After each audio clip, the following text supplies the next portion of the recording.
Greetings and welcome to the Miromatrix Medical Inc. fourth quarter and full year 2022 earnings conference call. At this time, all participants are in a listen-only mode. A brief question and answer session will follow the formal presentation. If anyone should require operator assistance during the conference, please press star 0 on your telephone keypad. As a reminder, this conference is being recorded. It is now my pleasure to introduce your host, Hannah Jeffrey with Investor Relations. Thank you, Ms. Jeffrey. You may begin. Good afternoon, and thank you for joining us. Earlier today, Miromatrix released financial results for the fourth quarter and full year ended December 31st, 2022. The release is currently available on the company's website at www.miromatrix.com.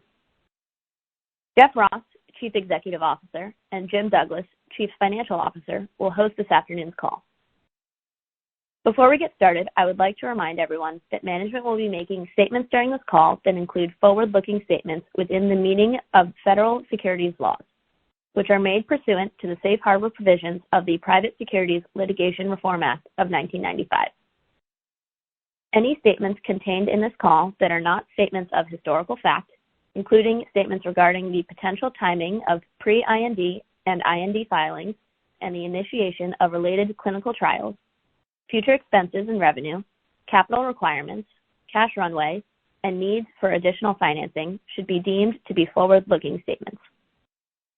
All forward-looking statements are based upon current estimates and various assumptions.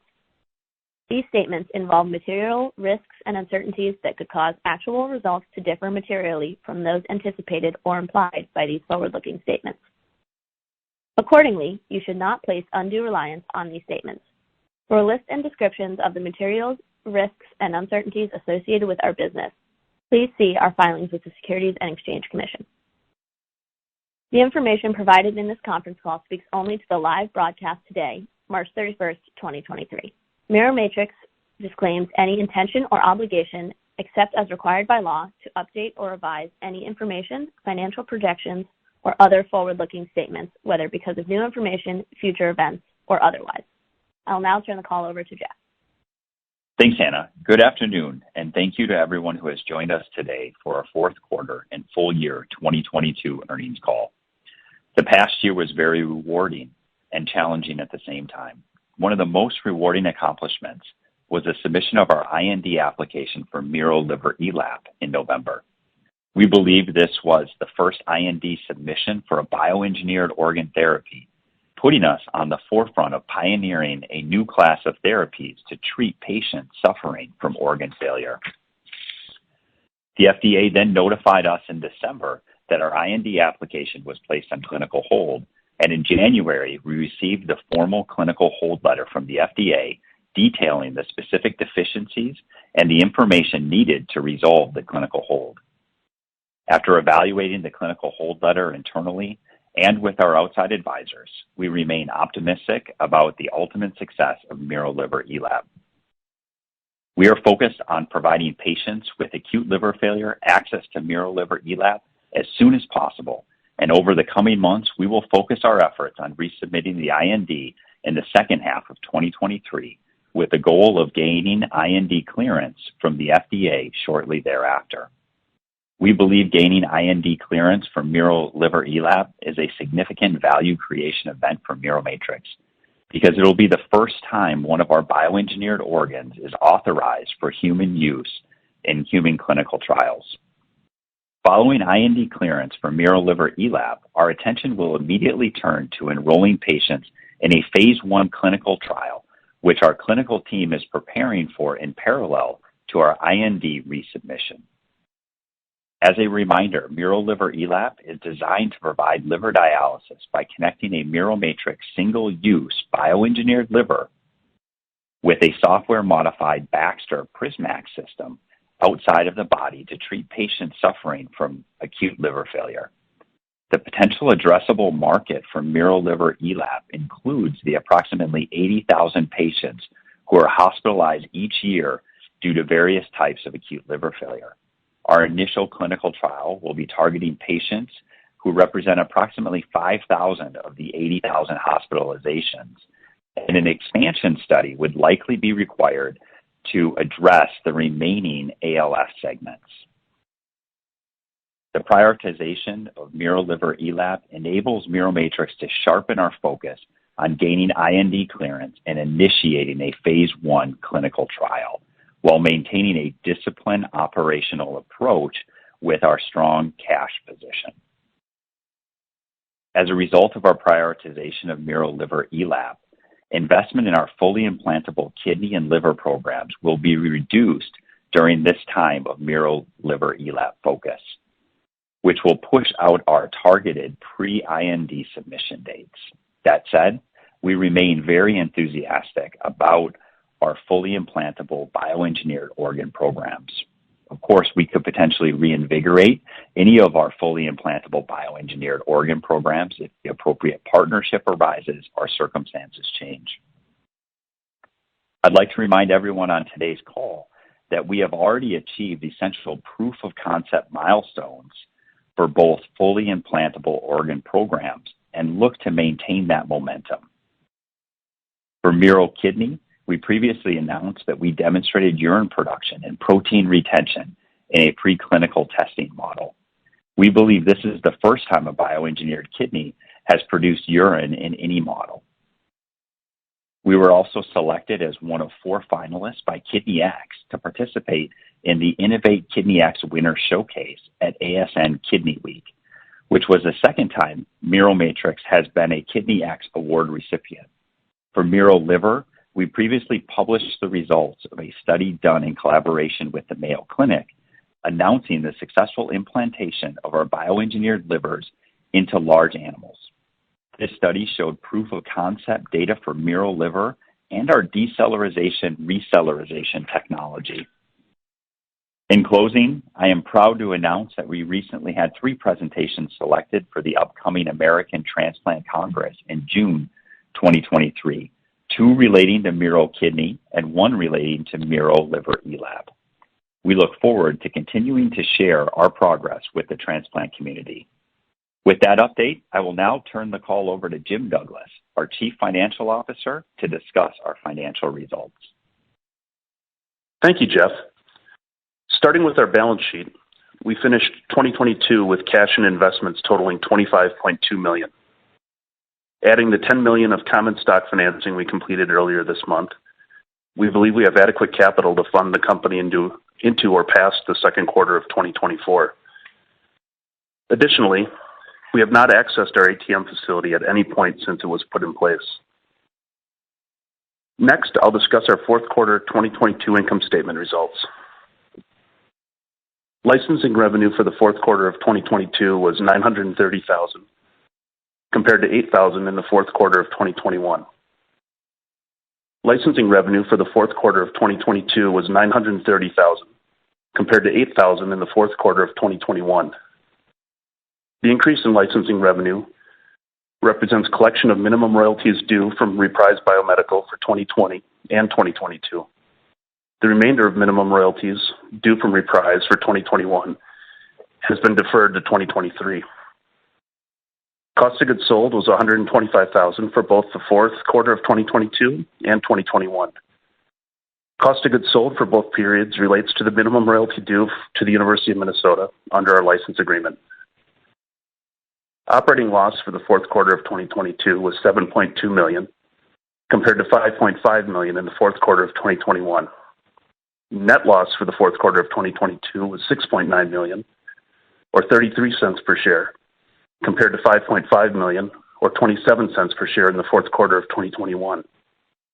The increase in operating loss and net loss was primarily attributable to increased research and development costs and general and administrative costs, notably cost increases relating to payroll, lab supplies, and costs associated with being a public company. And finally, I'll review our full year 2022 income statement results. Licensing revenue for 2022 was $953,000, compared to $33,000 in 2021. The increase in licensing revenue represents collection of minimum royalties due from Reprise for 2020 and 2022. The remainder of minimum royalties due from Reprise for 2021 has been deferred to 2023. Cost of goods sold was $500,000 for both 2022 and 2021. Cost of goods sold for both periods relates to the minimum royalty due to the University of Minnesota under our license agreement. An operating loss for 2022 was $30.4 million compared to $17 million in 2021. Net loss for 2022 was $30 million, or $1.45 per share, compared to $14.7 million, or $1.28 per share in 2021. The increase in operating loss and net loss was primarily attributable to increased research and development costs and general and administrative costs, notably cost increases relating to payroll, lab supplies, and costs associated with being a public company. Additionally, the increase in net loss was magnified by one-time gains recognized in the first quarter of 2021 that impacted the full year comparison.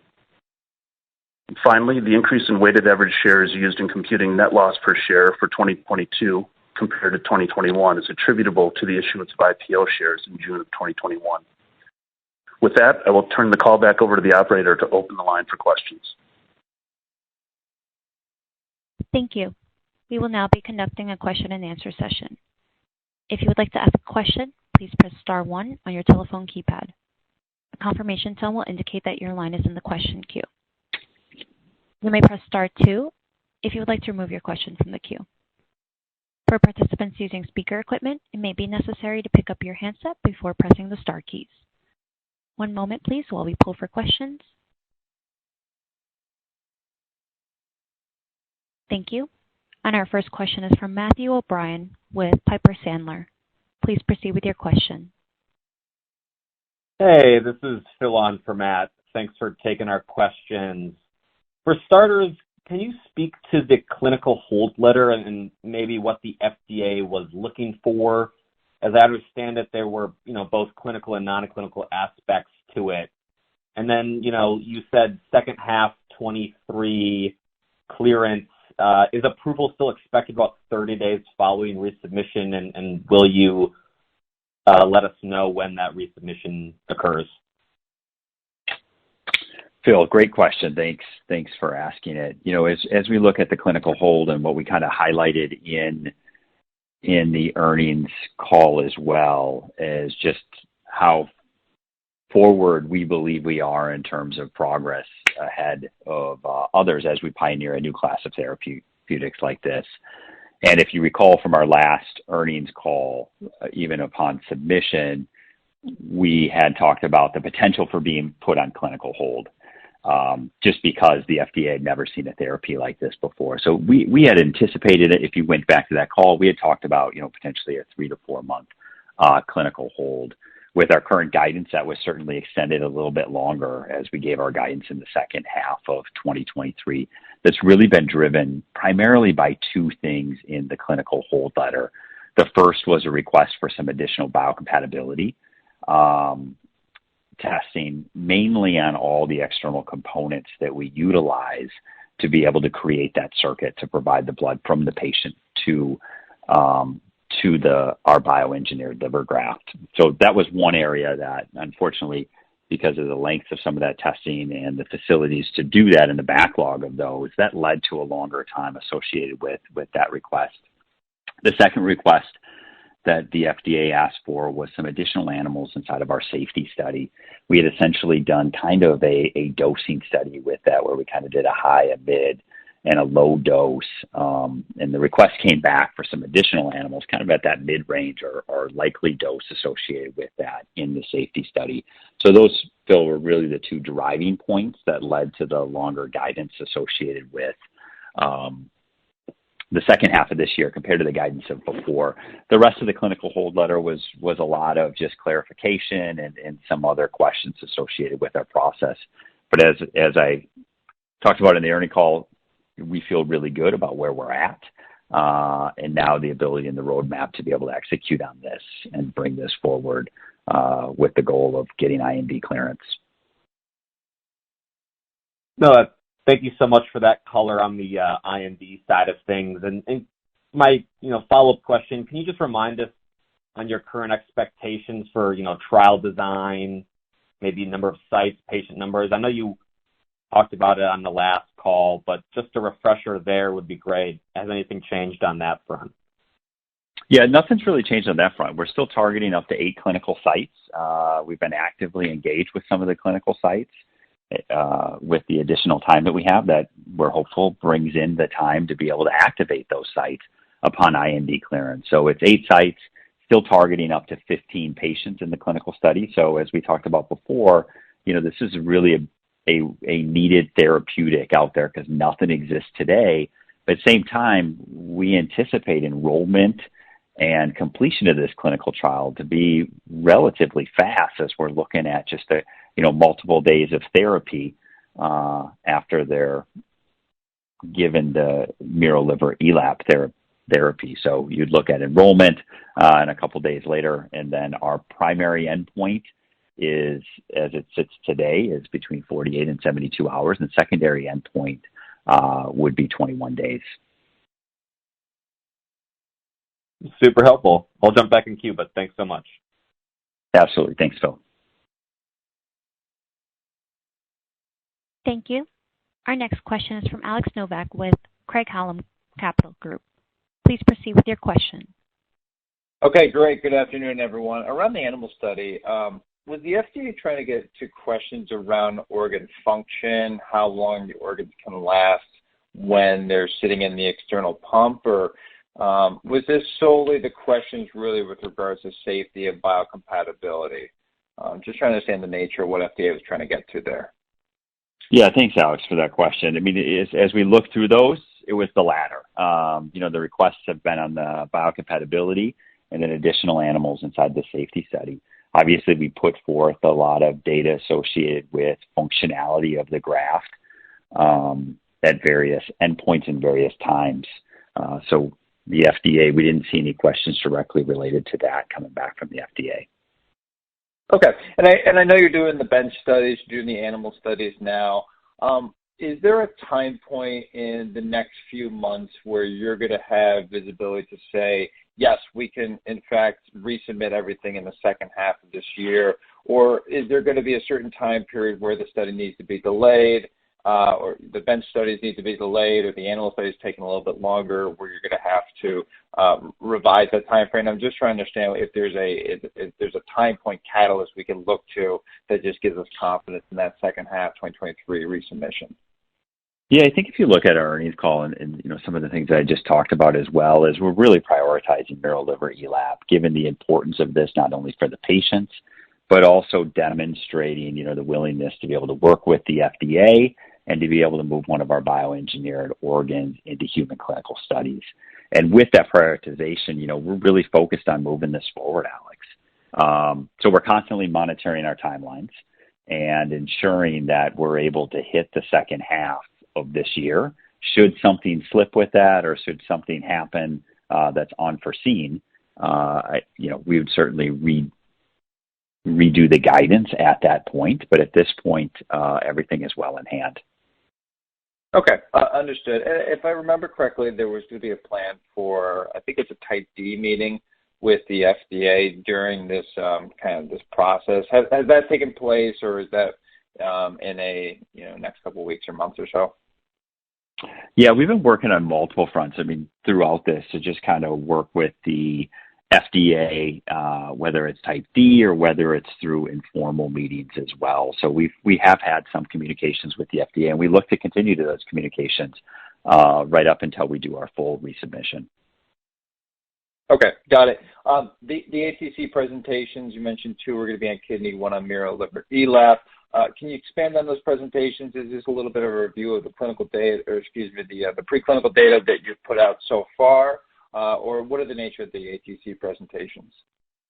Yes, it's really on that front. It's just providing additional clarity on some of the functionality on the recellarizations of the kidney, where we've really more for the scientific and medical side as well, where we've really solved some of those key components like the recellularization of the glomerulus and demonstrated that we're able to get that podocyte differentiation, maturation, and then functionality on the backside of that, including some of the protein retention that we talked about. And then on the Miromatrix, it's going to be some of the preclinical data that we discussed as well. Okay, got it. And then a 2-parter. First for you, Jeff. with regard to the kind of deprioritization of kidney. I guess how should we think about that? Is that much more on, I guess, what specifically are you deprioritizing? It sounds like you're going to still keep the bench warm with kidneys and continue to develop some of the work there. Is it much more around kind of the regulatory and the paperwork side of getting this through, doing the pre-IND meetings with the FDA? Is that where the deprioritization comes from? And then, Jim, same topic, just how to think about expense reductions because of focusing on liver versus kidney. Yeah, Alex, when we look at the prioritization that I talked about, it's just really putting a key focus on MIRO ELAP comes first. The old adage, you can do many things, but if you do a lot of things, you're not able to do them well. And we just took a step back knowing the importance of MIRO liver ELAP and getting the IND cleared and set that internally to say that that's our number one priority. And then made sure that we assembled the teams and other things to really have that focus. And then with the extra time, we still have activity that's going on MIRO kidney. It's just not necessarily at the same pace that we were before because we're ensuring that we're able to move forward as quickly as possible on MIRO liver ELAP to be able to hit the milestones that we talked about previously because we really don't want those to slip. And then Ginger's on the expense side. Yeah, you'll see a reduction in expenses driven predominantly by the reduction in the need for manufacturing organs on the fully implantable kidney and liver side.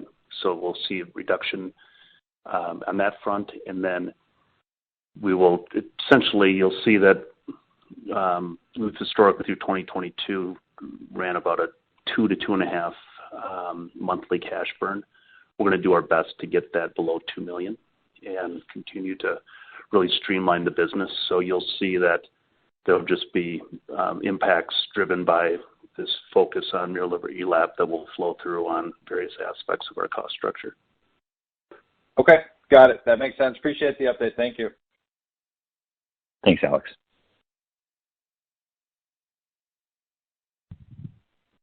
There are no further questions at this time. This concludes today's teleconference. You may disconnect your lines at this time. Thank you for your participation.